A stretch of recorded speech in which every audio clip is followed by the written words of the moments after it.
अस्सलाम वालेकुम। अच्छा जी, सीवीपी एनालिसिस पे हमारी डिस्कशन जारी है और हम उसके पास पेपर्स के क्वेश्चंस देख रहे हैं।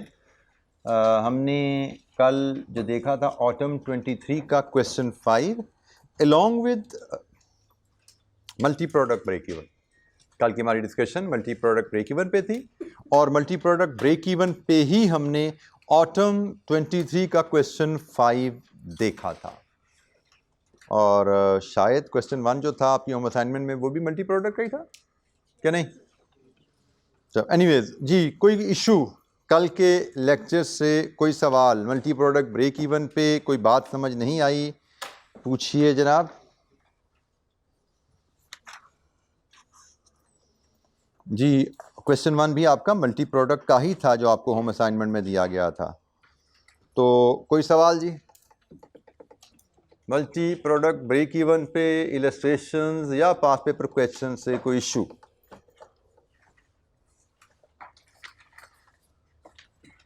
अच्छा जी, फिर हम मूव करते हैं अपने नेक्स्ट एजेंडा आइटम की तरफ, जो कि है क्वेश्चन नंबर 2। सीवीपी एनालिसिस में क्वेश्चन नंबर 2 पे आ जाइए।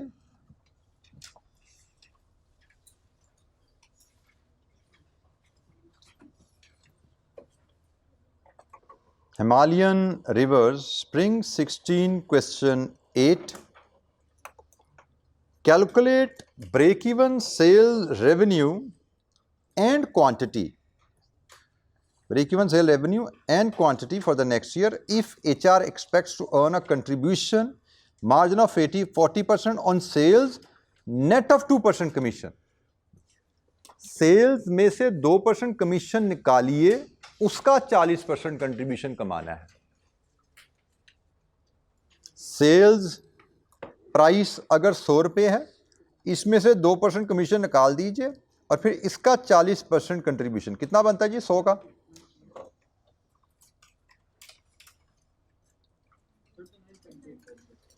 39.2% ऑफ प्राइस। ठीक हो गया?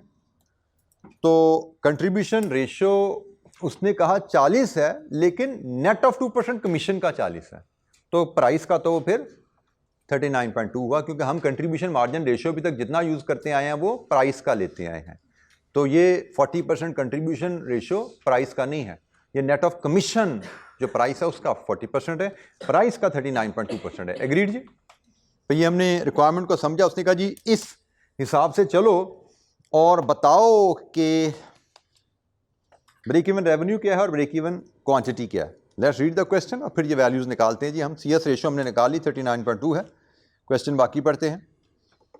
Himalayan reverse HR is planning to install a new plant. Planned production from the plant for the next year is 150,000 units. Cost of production is estimated as under. Direct material millions में है 6 million, direct labor 5 million, production overheads 10.29 million. Direct material और direct labour तो हमें पता है ये तो variable होते हैं। प्रोडक्शन ओवरहेड की डिटेल वो नीचे दे रहा है भाई। प्रोडक्शन ओवरहेड में include following: factory premises would be acquired on a rent cost of 1.8 million per annum. Indirect labor has been budgeted at 30% of direct labor cost, 50% of which will be fixed. Depreciation of the plant would be 0.5 million. Total power and fuel cost has been budgeted at 3 million. 80% of power and fuel would vary in accordance with the production, मतलब 80% is variable. All remaining production overheads are variable. आगे चलते हैं। Sales and marketing budget includes the following: employment of 2 sales representatives at a monthly salary of 25,000 each and a sales commission of 2% on sales achieved. Hiring of a delivery van at 70,000 per month. Launching an advertisement campaign at a cost of 1.5 million.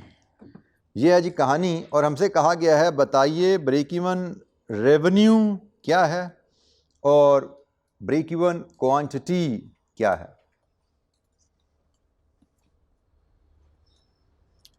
Break even revenue और break even quantity calculate करने का formula क्या सीखा हुआ जी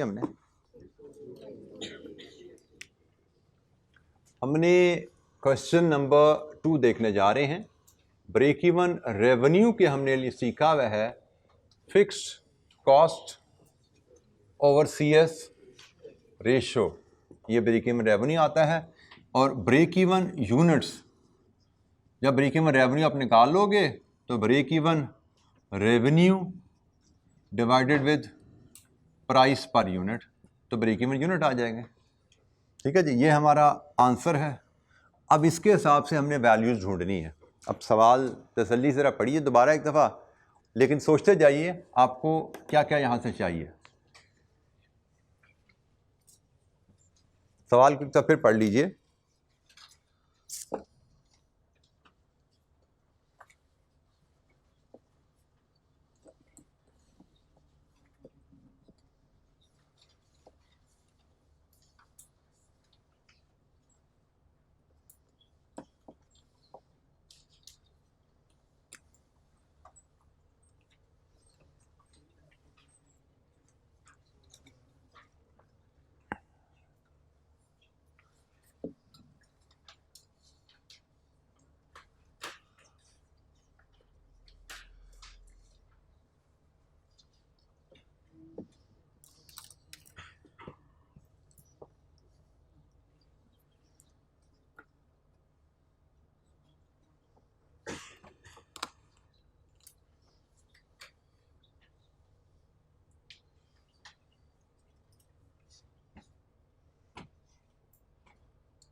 CS ratio तो निकाल के मैंने आपको दिखा दी पहले भाई, ठीक हो गया।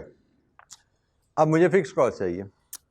फिक्स कॉस्ट क्वेश्चन में मुझे बताया गया है कि एक तो प्रोडक्शन ओवरहेड में कुछ फिक्स कॉस्ट हैं और सेल एंड मार्केटिंग में कुछ फिक्स कॉस्ट हैं जो मुझे नज़र आ रही हैं।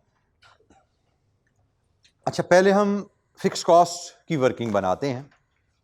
वर्किंग 1 की मदद से हम फिक्स कॉस्ट ले आते हैं। पहले CS रेशो वर्किंग 2 से ऑलरेडी मैं आपके सामने 39.2% आ गई। ठीक है, ये समझो वर्किंग 2 थी हमारी जो मैंने की हुई है। वर्किंग 1 पे हम जा रहे हैं फिलहाल फिक्स कॉस्ट के लिए, और उसमें पहले मैं सेल्स एंड मार्केटिंग उठा लेता हूँ। फिक्स कॉस्ट में पहले हम सेल्स एंड मार्केटिंग की फिक्स कॉस्ट उठाते हैं। तो जनाब सेल्स एंड मार्केटिंग में कौन कौन सी फिक्स कॉस्ट हैं?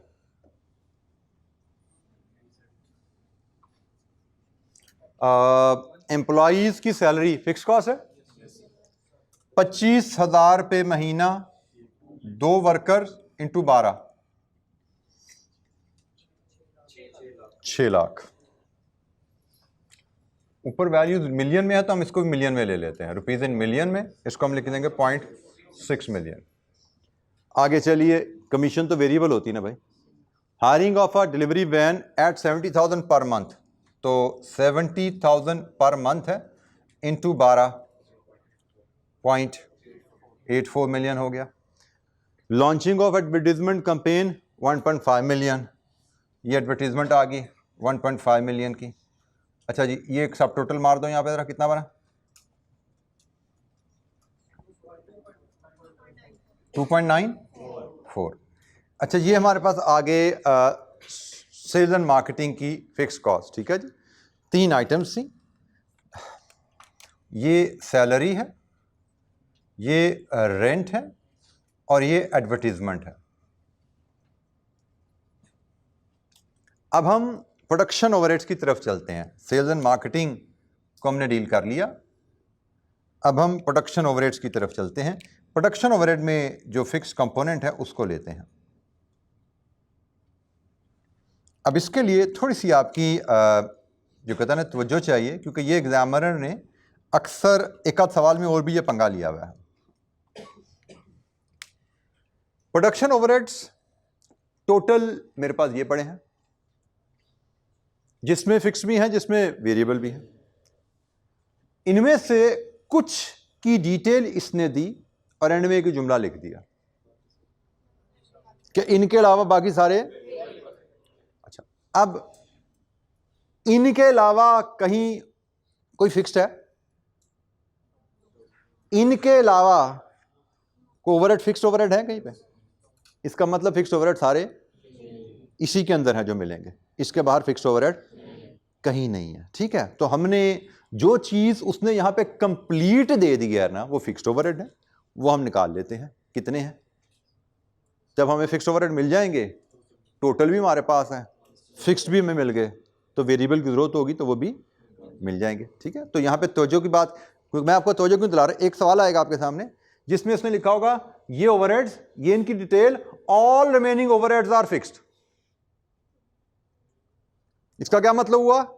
जो यहां पे हैं वो वेरिएबल कंप्लीट है, फिक्स कंप्लीट नहीं है, तो फिर हम वेरिएबल यहां से निकालेंगे। अगर ऑल अदर आर वेरिएबल, इसका मतलब फिक्स यहां पे पूरे हो गए। अगर यहां पे लिखा होता ऑल अदर आर फिक्स्ड, इसका मतलब वेरिएबल यहां पे पूरे हो गए। तो अभी हमारा केस क्या है कि भाई इनके अलावा बाकी सारे वेरिएबल हैं, इसका मतलब इनके अलावा फिक्स नहीं है, तो फिक्स इसी में ही है, जो कुछ है उनको निकाल लो। तो फैक्ट्री प्रेमिसेस का रेंट फिक्स होता है, निकाल लो जनाब। रेंट कितना है जी? 1.8। इनडायरेक्ट लेबर जो कि डायरेक्ट लेबर का 30% है, उसमें 50% फिक्स है। तो डायरेक्ट लेबर 5, इसका 30% इनडायरेक्ट लेबर है और उसका 50% फिक्स्ड है। Indirect labour, indirect labour, direct labour का 30% और उसका 50%, 0.75 इनडायरेक्ट लेबर आ गया। डेप्रीसिएशन ये भी फिक्स होती है जी, 0.50 डेप्रीसिएशन, ये भी ले लो। आगे आओ, पावर, पावर में 3 मिलियन का खर्चा है जिसमें 80% वेरिएबल है, मतलब 20% फिक्स है। पावर कॉस्ट 3 मिलियन का 20%, 3 मिलियन का 20%, ये 0.6 आ गया। लीजिए जी 0.6 यहां पे फीड कीजिए, तो ये आपकी प्रोडक्शन ओवरहेड्स आ गए। इनका टोटल बताओ, 3.65। तो 2.94 प्लस 3.65, इनको ऐड अप करो, 6.59 मिलियन। ये है आपकी फिक्स कॉस्ट।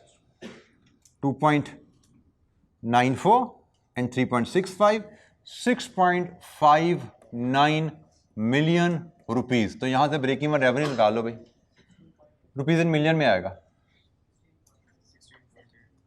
16.81 मिलियन। ये ब्रेक इवन रेवेन्यू आ गया।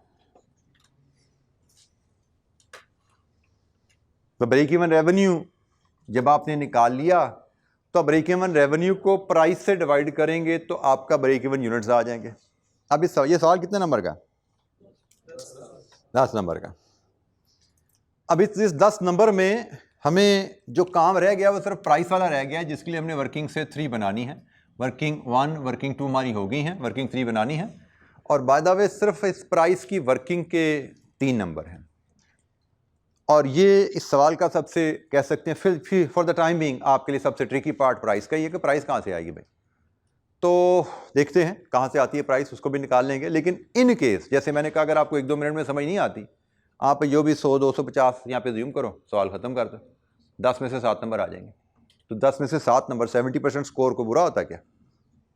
लेकिन हमारा बच्चा इससे आगे चलता नहीं, यहीं पे छोड़ देगा, यहीं पे छोड़ेगा। अव्वल तो कुछ बच्चे यहाँ तक भी नहीं पहुँच पाएंगे, वो प्राइस के चक्कर में खोए रहेंगे, ये पार्ट भी नहीं कर पाएंगे। हालांकि जब आप सवाल की रिक्वायरमेंट को इस तरह ब्रेक कर देते हो तो आपको पता लग जाता है भाई मुझे नंबर कहाँ कहाँ पड़े हैं मेरे। नंबर यहाँ पड़े हैं, नंबर यहाँ पड़े हैं, नंबर इधर पड़े हैं, इधर पड़े हैं, बिखरे पड़े नंबर। तो जो कर सकते हो कर लो। प्राइस की समझ है, ठीक है, नहीं समझ है अज्यूम करो, कोई भी सवाल कंप्लीट कर दो, 10 में से 7 नंबर मिल जाएंगे, well above average, good score है, ठीक है ना। एवरेज स्कोर भी नहीं कहेंगे हम इसको, गुड स्कोर कहेंगे। 70% स्कोर किसी सवाल में ले लेना, वो सीवीपी के सवाल में ले लेना, it's a good score. Decision making में 60-70% स्कोर ले लेना, it's a very good score. तो अब हम प्राइस की तरफ चलते हैं जी। आखिरी आइटम हमारी प्राइस रह गई है। ब्रेक इवन रेवेन्यू हमारे पास आ चुका है 16.81 मिलियन। हमने प्राइस वर्किंग चीज से लानी है और ब्रेक इवन यूनिट्स हमारे पास आ जाएंगे। प्राइस की कहानी, अच्छा जी, मेरे पास वेरिएबल कॉस्ट अवेलेबल है, मटेरियल, लेबर और ओवरहेड्स भी तो अवेलेबल है ना। इसमें से निकाल दो। 3.65 था फिक्स्ड, प्रोडक्शन ओवरहेड है ना, इसमें 3.65 है, तो निकाल दो, कितना बचा? 6.64। तो ये मेरे पास वेरिएबल कॉस्ट की कहानी आ गई कि मटेरियल, लेबर एंड प्रोडक्शन के वेरिएबल ओवरहेड। और इसके अलावा एक और वेरिएबल कॉस्ट भी है अभी पूरे सवाल में। इसके अलावा एक वेरिएबल कॉस्ट है ये। अब भाई ये 80% 60% जो भी है ना वो इसमें शामिल है, क्योंकि मैंने टोटल में से फिक्स निकाल दी तो बाकी वेरिएबल बच गया। इसमें सारी प्रोडक्शन की वेरिएबल कॉस्ट आ गई। मुझे वेरिएबल कॉस्ट यहां से कैलकुलेट नहीं करनी, समझ आ रही बात मुझे, क्योंकि वेरिएबल कॉस्ट तो यहां पे पूरी है ही नहीं, फिक्स कॉस्ट पूरी थी ना, मैंने निकाल ली। तो मैंने पूरी टोटल कॉस्ट में से पूरी फिक्स कॉस्ट निकाल दी, तो ये पूरी की पूरी वेरिएबल कॉस्ट आ गई। इसमें इनडायरेक्ट लेबर भी आ गई, इसमें पावर भी आ गई, इसमें सब कुछ, ऑल अदर ओवरहेड्स आ गए इसमें। ये वेरिएबल कॉस्ट पूरी है। तो मेरी प्रोडक्शन की वेरिएबल कॉस्ट 1 2 3 है, और नॉन प्रोडक्शन में वेरिएबल कॉस्ट की मुझे इंफॉर्मेशन सिर्फ एक की अवेलेबल है। अब इशू क्या आता है कि मेरे पास सीएस रेशियो अवेलेबल है। सीएस रेशियो मुझे क्या बताती है? मेरी प्राइस 100, कमीशन 2 और कंट्रीब्यूशन 39.2 का मतलब अदर वेरिएबल कॉस्ट कितनी है? कमीशन भी वेरिएबल कॉस्ट है ना, एक वेरिएबल कॉस्ट ये होगी और अदर वेरिएबल कॉस्ट कितनी है? 58.8। समझ लो कहानी ऐसे ही है ना। ये मुझे क्वेश्चन में बताया गया है कि अगर प्राइस 100 है तो कमीशन 2 है, और ये मैंने कैलकुलेट कर लिया क्योंकि मुझे बताया गया है कि नेट ऑफ कमीशन मैं 40% कंट्रीब्यूशन कमा रहा हूं। ये दो चीजें तो बताई गई हैं, तो एक जो चीज मिसिंग है वो बैलेंसिंग फिगर आ गई मेरी। ये मेरी बैलेंसिंग फिगर आ रही है। इसको इस तरह देखना चाहो तो ऐसे देख लो, आप इसको किसी भी अंदाज से देखना चाह सकते हो। आप इसको ऐसे भी कह सकते हो कि भाई मेरी प्राइस 100 है, मेरा कंट्रीब्यूशन 39.2 है, इसका मतलब मेरी टोटल वेरिएबल कॉस्ट कितनी है? 60.8। इसमें से कमीशन 2 है, तो अदर वेरिएबल कॉस्ट कितनी बची? 58.8। सारी कहानी परसेंटेज में चल रही है ना, 58.8। आप इसको ऐसे देखना चाहो, इसको ऐसे देखना चाहो। अब मसला क्या है? ये जो कमीशन है ना, ये सेल के ऊपर है, प्राइस के ऊपर है। प्राइस मुझे पता नहीं है, लेकिन अदर वेरिएबल कॉस्ट तो मुझे पता है ना। कितनी अदर वेरिएबल कॉस्ट?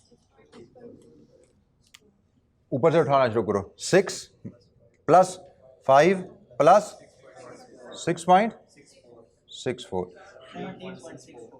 17.64। ये मेरी अदर वेरिएबल कॉस्ट है, और मुझे बताया गया है कि अदर वेरिएबल कॉस्ट मेरी रेवेन्यू प्राइस पे निकलता है ना, रेवेन्यू का 58.5 है, 58.8 है। तो जनाब इसके हिसाब से अगर मैं आगे चलूं तो 17.64 मिलियन डिवाइड विथ 58.8 इंटू 100, ये रेवेन्यू आ गया।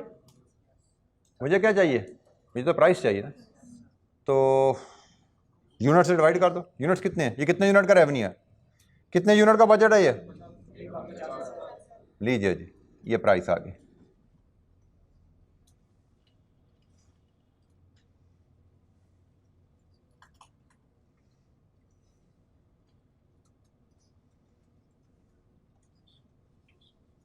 कितनी है? 200 रुपीज। 200 है, प्राइस इज 200। खत्म हुई कहानी। डालो यहाँ पे 200, ये रुपीज़ है, ख्याल करना ये रुपीज़ इन मिलियन में है, तो यूनिट्स मिलियन से मल्टीप्लाई करके मुझे यूनिट्स बता दो कितने आ रहे हैं। ब्रेक इवन यूनिट्स मिलियन में ना देना। 84050। लीजिए ब्रेक इवन यूनिट्स आ गए। प्राइस की कैलकुलेशन में यहाँ पे थोड़ी सी एप्लीकेशन ऑफ माइंड ज़्यादा रिक्वायर्ड थी, बट अगेन बात वही कि स्टेप वाइज अगर चल रहे हो तो किसी एक स्टेप पे अगर रुकते हो, 1-2 मिनट में बात समझ आ जाए ठीक है, नहीं समझ आए तो अज्यूम करो, सवाल कंप्लीट करो, ताकि ज़्यादा से ज़्यादा स्कोर जो लिया जा सकता है वो लिया जाए और आगे चला जाए।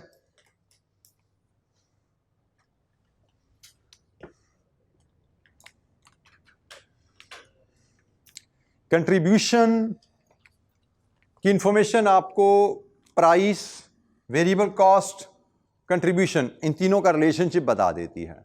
उसी रिलेशनशिप को हमने यूज़ करते हुए हमने यहाँ से प्राइस डिटरमिन कर ली कि कंट्रीब्यूशन की रेशो पता है मुझे, तो मुझे वेरिएबल कॉस्ट पता लगी कितनी रेशो होगी उसकी, और वेरिएबल कॉस्ट की रेशो पता और वेरिएबल कॉस्ट पता हो तो मैं रेवेन्यू भी निकाल सकता हूँ। तो यही काम हमने यहाँ पे किया।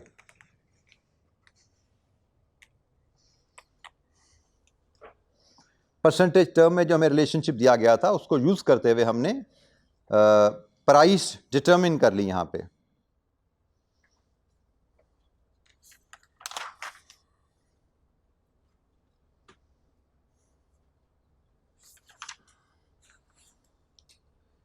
ब्रेक इवन एनालिसिस में हमें अंडरलाइंग कॉन्सेप्ट, बेसिक कॉन्सेप्ट के ही दाएं बाएं एग्जामिनर घुमाएगा। हमने उन चीज़ों को कैसे डील करना है, जैसे जैसे आगे चलेंगे हमें कुछ ना कुछ सीखने को मज़ीद मिलता रहेगा। जैसे क्वेश्चन नंबर 4 है, it is a different question, थोड़ा सा फ़र्क है। ये क्वेश्चन बेसिकली क्वेश्चन नंबर 4 में जो आ रहा है ना, सेम लाइन पे क्वेश्चन कभी CFAP में आया था, ये इन्हीं कॉन्सेप्ट पे बेस्ड क्वेश्चन CFAP में आया था, लेकिन जो कॉन्सेप्ट लगता है एग्जामिनर को पसंद आया उसको CFAP के क्वेश्चन देखते हुए, तो उसने आपको कैफ में भी ये क्वेश्चन रिपीट कर लिया।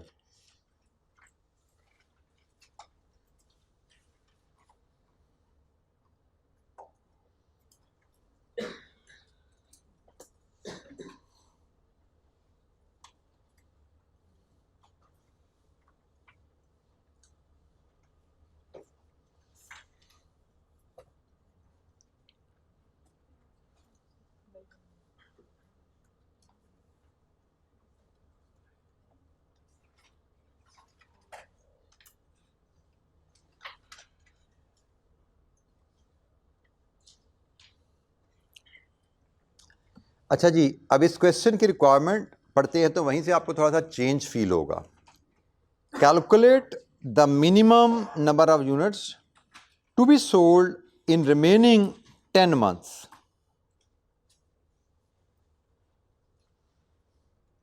to enable WL to pay the desired dividends।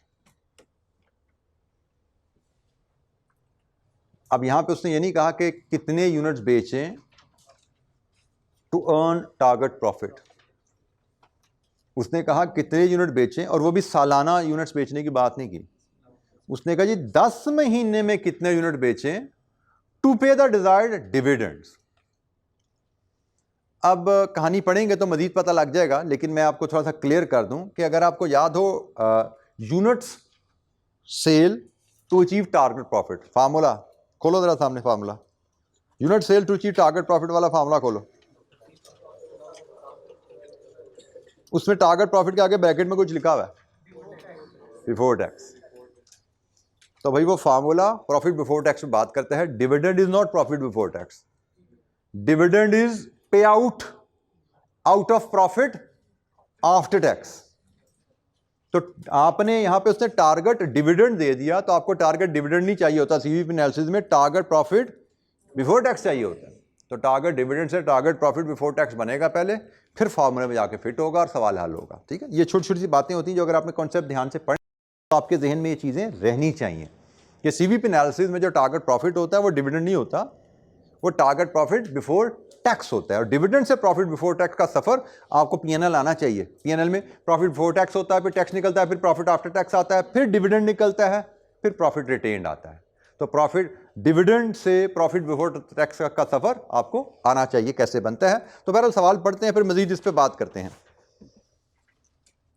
10 महीने वाली कहानी सवाल पढ़ने से समझ आएगी, वो मैं इसको यहां पे अभी टच नहीं कर रहा। Washington Limited WL is a listed company having paid up capital of 140 million. WL deals in the manufacturing of washing machines. Following are the extracts from the budgeted statement of profit or loss for the year ending 31st December 2018. Budgeted PNL का extract है। कौन सी budgeted PNL? 31 दिसंबर का। आपको कब दिया जा रहा है? मार्च 18 में। आपकी ना ये जो एग्जाम डेट होती है उसकी रेलेवेंस आपके क्वेश्चंस में रहती है। आप पेपर कब दे रहे होते हो? स्प्रिंग 18 का, मार्च के फर्स्ट वीक में, मतलब साल के 2 महीने, जनवरी फरवरी गुजर चुके हैं, थर्ड महीना शुरू हुआ अभी, तभी देते हैं ना पेपर। तो आप 5, 7, 8 मार्च को बैठे पेपर बच्चे यहां दे रहे हैं और उनको कहा जा रहा है भाई ये 31 दिसंबर 2018 का बजट है, इस बजट में से 2 महीने गुजर चुके हैं, ये फॉर द ईयर का बजट है और इस बजट में से 2 महीने 28 फरवरी तक गुजर चुके हैं। ये जो 10 महीने का चक्कर था ना, यहां से शुरू हो रही है कहानी। वो बजट साल का है, 2 महीने गुजर चुके हैं। बजट क्या है जनाब? साल रेवेन्यू 10,000 रुपए पर यूनिट के हिसाब से इतना revenue, cost of goods sold जिसमें इतनी, फिक्स कॉस्ट इतनी, ग्रॉस प्रॉफिट, ऑपरेटिंग एक्सपेंसेस जिसमें फिक्स कॉस्ट इतनी, प्रॉफिट बिफोर टैक्स, टैक्सेशन 30% के हिसाब से, profit after tax. An analysis of actual results for the first 2 months of the year 2018 shows that due to change in import duty structure, imported products have become available in the market at a much cheaper price. Consequently, it was decided to reduce the selling price to 9,500 per unit with effect from 1st January. Budget बनाया गया था price 10,000 के ऊपर, लेकिन साल शुरू होने से पहले ही पता लग गया, बजट भी साल शुरू होने से पहले ही बना था, लेकिन मे भी 31 दिसंबर को पता लगा कि भाई कंपैटिटर मार्केट में इंपोर्टेड प्रोडक्ट ले आए हैं जो सस्ती बेच रहे हैं, तो अगर हमने अपनी प्रोडक्ट बेचनी है तो प्राइस कम करनी पड़ेगी। तो कहता है जी हमने इसलिए 9,500 प्राइस रखी, पहली जनवरी से ही, पहले दिन से प्राइस हमने कम कर दी। 1500 washing machine were sold during the period, मतलब 2 महीने में 1500 वॉशिंग मशीन हमने इस प्राइस पे बेच दी है। Due to increase in raw material prices with effect from 1st January, variable cost of sales has increased by 5%. Raw material की prices भी बढ़ गई हैं, जिसकी वजह से वेरिएबल कॉस्ट ऑफ सेल में भी 5% इजाफा आ चुका है 1 जनवरी से। ये बजट के बाद की बात है, ठीक है। बजट बना था साल शुरू होने से पहले, लेकिन वो कह रहे जी बजट बन गया, उसके बाद वेरिएबल कॉस्ट ऑफ सेल में भी इजाफा आ गया, प्राइस में कमी आ गई, वेरिएबल कॉस्ट ऑफ सेल में इजाफा आ गया। To boost sales, WL has decided to launch a promotion campaign at an estimated cost of 5 million. इस प्रॉब्लम से निकलने के लिए, सेल्स कम होगी रॉ मटेरियल कॉस्ट बढ़ने से, उससे निकलने के लिए 5 मिलियन की प्रमोशनल कैंपेन बनानी है कंपनी ने। Director of WL wish to pay 5% dividend to its ordinary share holder, however according to agreement with the bank, WL cannot pay dividend exceeding 80% of its profit after tax. अच्छा, अब इसने यहाँ पे 10 महीने का जिक्र क्यों किया? थोड़ा सा आपको हिंट तो पता लग गया, 2 महीने गुजर चुके हैं, 10 महीने ही रह गए, तो 10 महीने में कितने यूनिट बेचे की बात है। लेकिन ऊपर बजट हमें साल का दिया गया है, डिविडेंड हम सालाना देते हैं। अब इशू यहाँ पे क्या बन गया कि आपने फिक्स कॉस्ट साल की लेनी है, टारगेट प्रॉफिट बिफोर टैक्स साल का लेना है। Fix cost plus target profit करोगे तो ये आ जाता है contribution to be earned to generate target profit, ऐसा ही है। Fix cost plus target profit before tax divided with contribution per unit, यहीं से यूनिट निकलते हैं ना भाई। तो आपने जब यहां पे लेनी है फिक्स कॉस्ट साल की, टारगेट प्रॉफिट साल का, लेकिन before dividing it with contribution per unit आपके जहन में आना चाहिए भाई 2 महीने तो गुजर चुके हैं और 2 महीने में तो हम सर्टेन कंट्रीब्यूशन कमा चुके हैं, तो जो कंट्रीब्यूशन 2 महीने में कमा लिया वो लेस करो। अब देखो 10 महीने में कितना कमाना है, तो 10 महीने में जो कंट्रीब्यूशन कमाना है उसके लिए कितने यूनिट बेचने हैं उसको कंट्रीब्यूशन पर यूनिट से डिवाइड करना है, क्योंकि उसने पूछा 10 महीने में कितने यूनिट बेचने हैं टू अर्न टारगेट प्रॉफिट। तो प्रॉफिट डिविडेंड साल का है, 2 महीने में कमाई हो चुकी है वो निकाल दो, वो हम ऑलरेडी कमा चुके हैं। 10 महीने में जितना कमाना है उसको कंट्रीब्यूशन पर यूनिट से डिवाइड करना है। यह कहानी इसकी, ठीक है जी। तो मैं इस कहानी का स्केच बोर्ड पे एक बार बना देता हूं एक्सप्लेन करने के बाद। एक्सप्लेन तो मैंने कर दिया, बोर्ड पे मैं एक बार लाता हूं, फिर हम इसके सोल्यूशन की तरफ चलते हैं।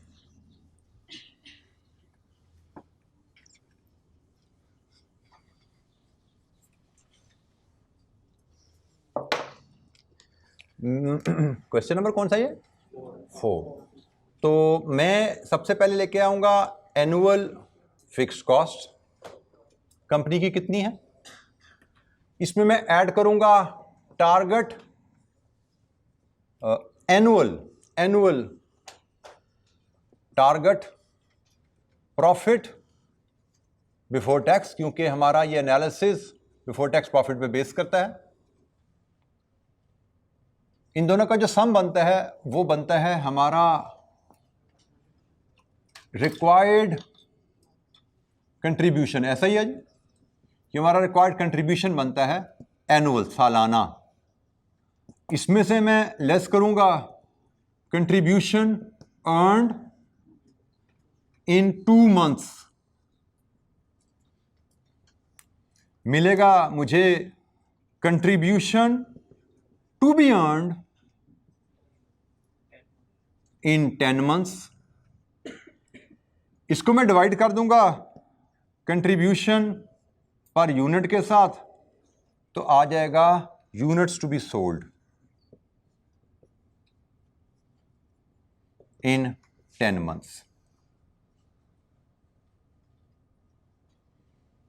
यह है कहानी हमारी इस सवाल की। तो बेटा सवाल को पढ़ के कहानी पहले समझनी जरूरी होती है, ठीक है। सवाल को पढ़ना है, प्रॉब्लम को समझना है, और उस प्रॉब्लम को बेसिक नॉलेज जो हमारा है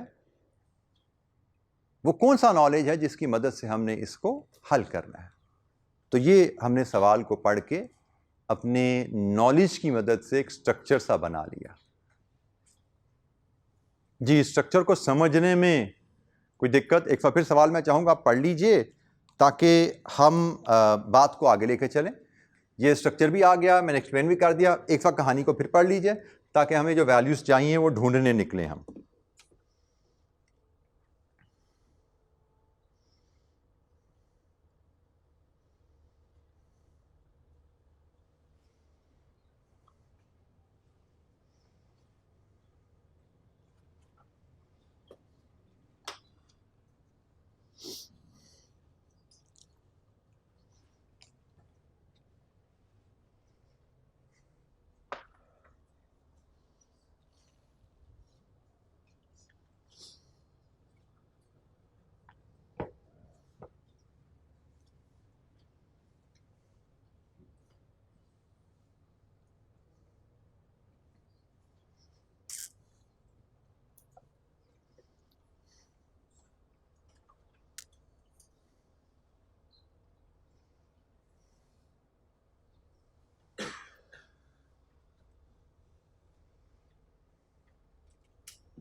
अच्छा जी, हम वर्किंग 1 फिक्स कॉस्ट की बनाते हैं, वर्किंग 2 प्रॉफिट बिफोर टैक्स की बनाते हैं, और कंट्रीब्यूशन अर्नड इन 2 मंथ्स के लिए contribution per unit multiplied by 2 महीने में 1500 यूनिट्स बेचे हैं, तो कंट्रीब्यूशन पर यूनिट के लिए वर्किंग हम 3 बना लेंगे, और कंट्रीब्यूशन पर यूनिट ये वर्किंग 3 से ही हमें मिल, यही कंट्रीब्यूशन पर यूनिट यहाँ यूज़ होगा, वही इधर आना है, तो हमारा सवाल हल होना है।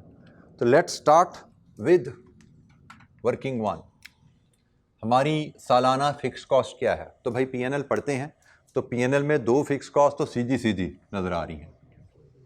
एक कॉस्ट ऑफ गुड्स सोल्ड में है, कितने रुपीज इन मिलियन में? 1.2 मिलियन। ऑपरेटिंग एक्सपेंसेस में है, ऑपरेटिंग एक्सपेंसेस में है कितनी? 4.5 मिलियन। और तीसरी का जिक्र उसने कहीं नीचे कर दिया, किधर आ रहा है ये? 5 मिलियन की मार्केटिंग कैंपेन। ये ऊपर बजट में नहीं थी ना, ये तो नई प्लान कर रहे हो आप अगले अब आपको ये कैंपेन भी चलानी है हालात की वजह से। तो मार्केटिंग 5 मिलियन की, तो जनाब यहां से आपकी फिक्स कॉस्ट बन गई कितनी? 70 रुपीज इन मिलियन में annual fix cost 30.7। Target profit before tax, हमें कहा गया है कि हमने जो डिविडेंड देना है वो कितना डिविडेंड देना है भाई? 5%। डिविडेंड 5% पेमेंट है, तो परसेंटेज में है, रुपीस में निकालनी है, तो डिविडेंड को रुपीस में कन्वर्ट करने के लिए हम इसको किससे मल्टीप्लाई करते हैं? पेड अप कैपिटल से। तो जनाब हमारा वर्किंग 2 टारगेट डिविडेंड है हमारा 5% ऑफ 140 मिलियन। कितना जी? 7 मिलियन। ये हमारा टारगेट डिविडेंड है। और मुझे पता है कि कंपनी की जो बैंकों से एग्रीमेंट है उसके मुताबिक कंपनी का डिविडेंड प्रॉफिट आफ्टर टैक्स का 80% हो सकता है, इससे ज्यादा नहीं होगा।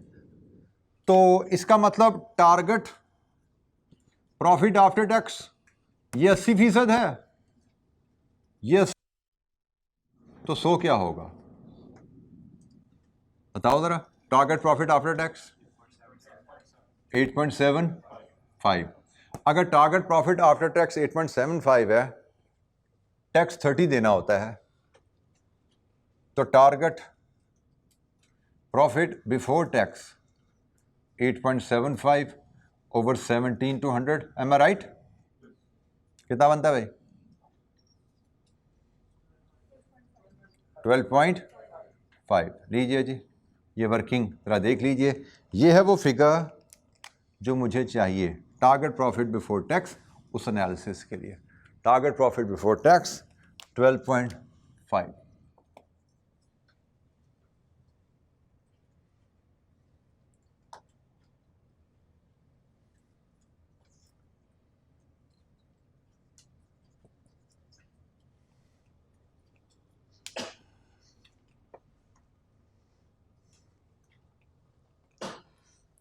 डिविडेंड 5% देना है, बट मुझे तो वैल्यूज चाहिए, तो डिविडेंड की वैल्यू परसेंटेज को पेड अप कैपिटल से मल्टीप्लाई करके निकलती है।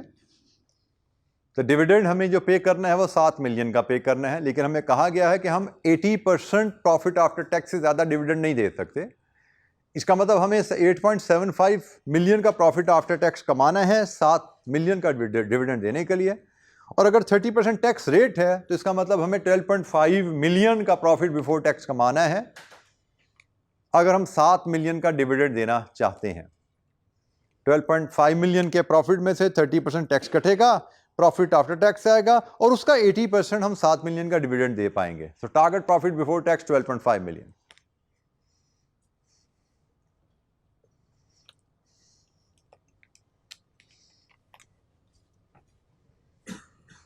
तो हमें टोटल कंट्रीब्यूशन जो साल में कमाना है 43.2 है। अब हमें देखना है कि हम ऑलरेडी 1500 यूनिट्स जो 2 महीने में बेच चुके हैं उनका कंट्रीब्यूशन पर यूनिट क्या था, तो वहां से हम टोटल कंट्रीब्यूशन निकल आएगा। हमें अब एक फिगर सिर्फ कैलकुलेट करनी है वर्किंग 3 में। This is contribution per unit which is price per unit less variable cost per unit. यहां से कंट्रीब्यूशन पर यूनिट हमें मिलेगा जो हमने पिछले 2 महीने में कमाया है। तो पिछले 2 महीने में प्राइस क्या रही हमारी? 9500, बिल्कुल ठीक हो गया। और पिछले 2 महीने में हमारी वेरिएबल कॉस्ट पर यूनिट क्या रही? बोर्ड पे आइए जरा। वेरिएबल कॉस्ट इसमें भी है, वेरिएबल कॉस्ट इसमें भी है, कंट्रीब्यूशन कैलकुलेशन में दोनों को हमें लेना है। बट द पॉइंट इज जो वेरिएबल कॉस्ट पर यूनिट यहां पे आ रही है बजट में, हमारे जो 2 महीने गुजरे उनमें भी वेरिएबल कॉस्ट पर यूनिट वही रही? नहीं भाई, जो कॉस्ट ऑफ सेल में है ना वो 5% बढ़ गई थी।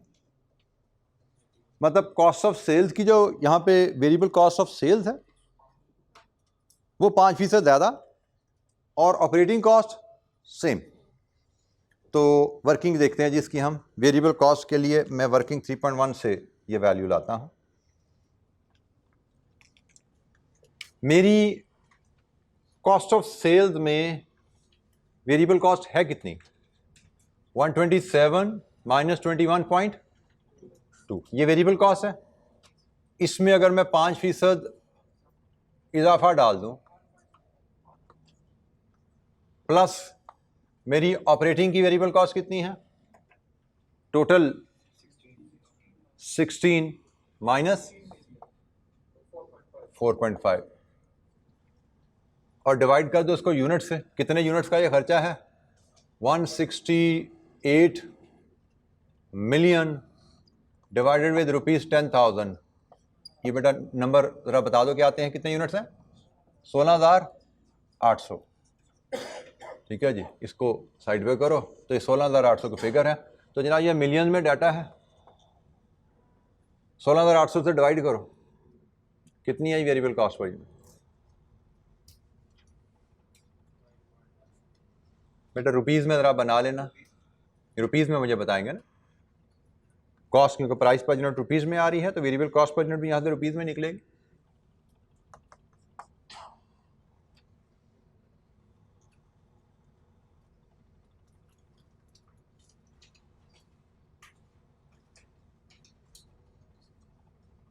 बेटा इसको चलिए, इसको मैं आपकी आसानी के लिए इसको तोड़ता हूँ ज़रा थोड़ा सा। पहली बात मुझे बताओ, 16,800 समझ आ रहा है सबको? 16,800 यूनिट्स का डाटा ना ये सारा, रेवेन्यू माइनस प्राइस।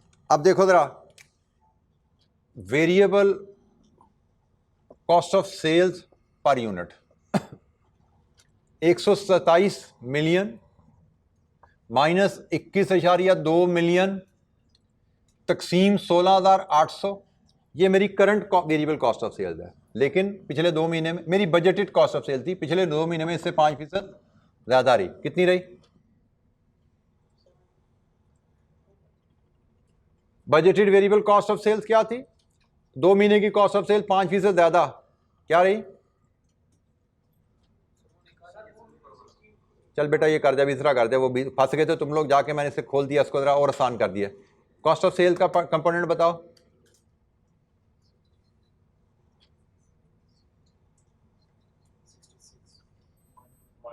$66.25 6612.5 ठीक हो गया जी। अब इसके बाद आप वेरिएबल कॉस्ट ऑफ सेल्स के बाद वेरिएबल ऑपरेटिंग कॉस्ट पे आ जाओ। हमारी टोटल ऑपरेटिंग कॉस्ट 16 मिलियन है, इसमें से फिक्स निकाल दो 4.5 मिलियन डिवाइडेड विद 16,800, ये कितनी आई? 684.5। सम कर लो इन दोनों को।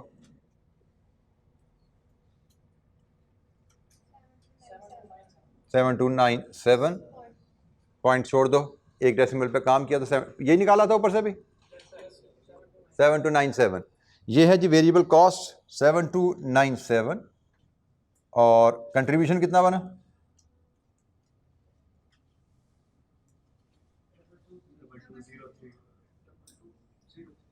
2203 कंट्रीब्यूशन है जी। तो डालिए यहाँ पे 2203, ये रुपीज़ में है, इंटू 1500 मिलियन में बता दीजिए कितना कंट्रीब्यूशन कमा चुके हैं हम पिछले 2 महीने में।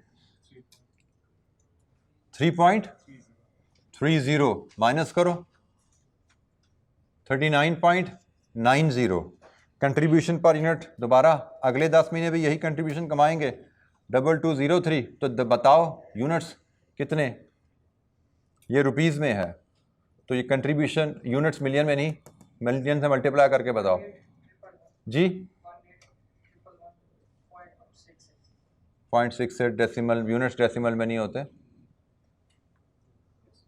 18,102, 112, 18,112। अगले 10 महीने में हमें 18,112 यूनिट्स बेचने हैं, अगर हमने डिविडेंड देना है 7 मिलियन का।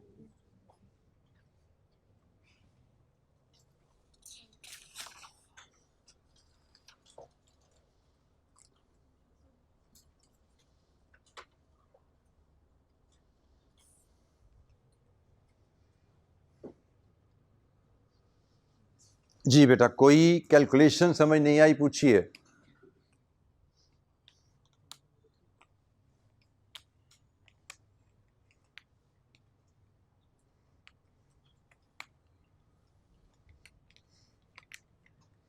पिछले 2 महीने में जो कंट्रीब्यूशन पर यूनिट कमाया है, in the absence of any other information we will assume कि अगले 10 महीने में भी वही कंट्रीब्यूशन पर यूनिट चलेगा हमारा। तो इसलिए अगले 10 महीने में कितना कंट्रीब्यूशन कमाना है, कंट्रीब्यूशन पर यूनिट कितना होगा अगले 10 महीने में, तो कितने यूनिट बेचने पड़ेंगे? 18,112।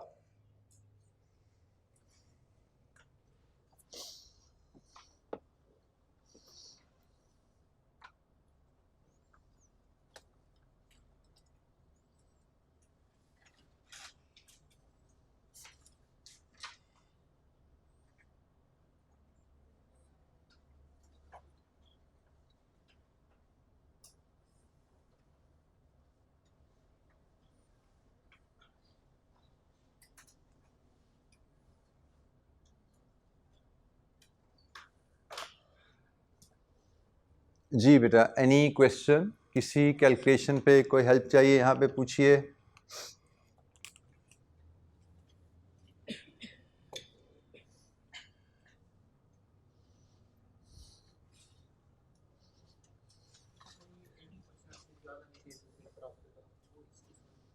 मतलब बेटा, जो कमाओगे सारा नहीं दे सकते शेयर होल्डर को डिविडेंड। ये आपके बैंक ने एक कंडीशन लगाई होती है, अक्सर बैंकों ने, लेंडर्स ने, कि इसको हम कहते हैं पे आउट पे रिस्ट्रिक्शन है, कि जो कमाते हो वो सारे का सारा हम बांट नहीं सकते शेयर होल्डर को, कुछ कारोबार में रिटेन करना है। तो 80% पे आउट, 80% से ज़्यादा नहीं दे सकते, मतलब कम से कम 20% प्रॉफिट में जो कमाओ, प्रॉफिट कारोबार के अंदर रखना है, वो पे नहीं कर देना। 100 कमाओगे तो 80 देना है डिविडेंड, 20 कारोबार में रखना है। तो मतलब अगर मैं 7 का डिविडेंड देना चाहता हूँ तो मुझे प्रॉफिट आफ्टर टैक्स इतना कमाना है, इतना प्रॉफिट आफ्टर टैक्स कमाऊंगा तो इसका 80% 7 मिलियन में दे सकता हूँ। और इतना प्रॉफिट आफ्टर टैक्स का मतलब 30% टैक्स भी देना होता है ना, तो इतना मुझे प्रॉफिट बिफोर टैक्स कमाना है। इसमें से 30% निकालो, ये बचेगा, इसमें से 20% निकालो जो रिटेन करना है, तो ये डिविडेंड बचता है। तो ये प्रॉफिट हम कमाएंगे बिफोर टैक्स, तो ही हम ये डिविडेंड दे सकते हैं एज पर जो रेट्स हमें गिवन है, एज पर द इंफॉर्मेशन जो हमें अवेलेबल है। प्रॉफिट जो कमाया सारा डिविडेंड नहीं दिया जा सकता, हमने कहीं से कर्जा लिया हुआ है, उस कर्जे की शर्त है ये।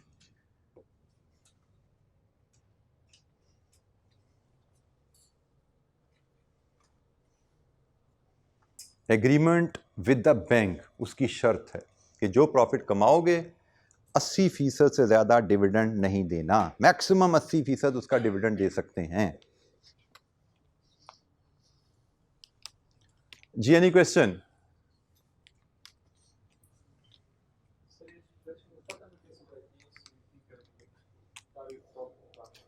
यूनिट्स की बात हो रही है, प्रॉफिट में से पे होता है। सॉरी बेटा, कोई रटा शॉर्टकट नहीं लग रहा यहाँ पे। मैं आपको बता रहा हूँ दो चीज़ें यहाँ पे। एक, minimum number of units determine करने की बात करी, कितने यूनिट बेचे जाएं, और यूनिट्स बेचने के लिए टारगेट क्या बताया गया है कि डिविडेंड का टारगेट पूरा करना है। तो minimum unit, dividend out of profit ही पे किया जाता है ना भाई, डिविडेंड आउट ऑफ प्रॉफिट पे किया जाता है। तो डिविडेंड का टारगेट पूरा करने के लिए हमें प्रॉफिट के टारगेट पूरे करने पड़ेंगे ना। प्रॉफिट का टारगेट पूरे होंगे तो डिविडेंड के टारगेट पूरे होंगे। तो डिविडेंड के targets can be translated into target profit. तो target profit units to be sold, ये तो सीवीपी में पढ़ा है ना फार्मूला आपने। सीवीपी के फार्मूलाज ही आपको इस किस्म की इंफॉर्मेशन को टैकल करने का मेथड बताते हैं। इस तरह की रिक्वायरमेंट को एड्रेस करने का तरीका सीवीपी के फार्मूला से ही पता लगता है कि टारगेट प्रॉफिट अचीव करना हो तो कितने यूनिट्स बेचने चाहिए।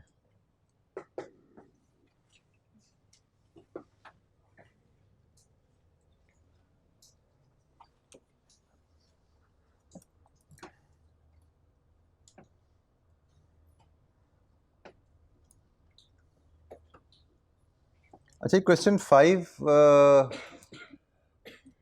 तो पढ़ने का टाइम भी नहीं हमारे पास यार।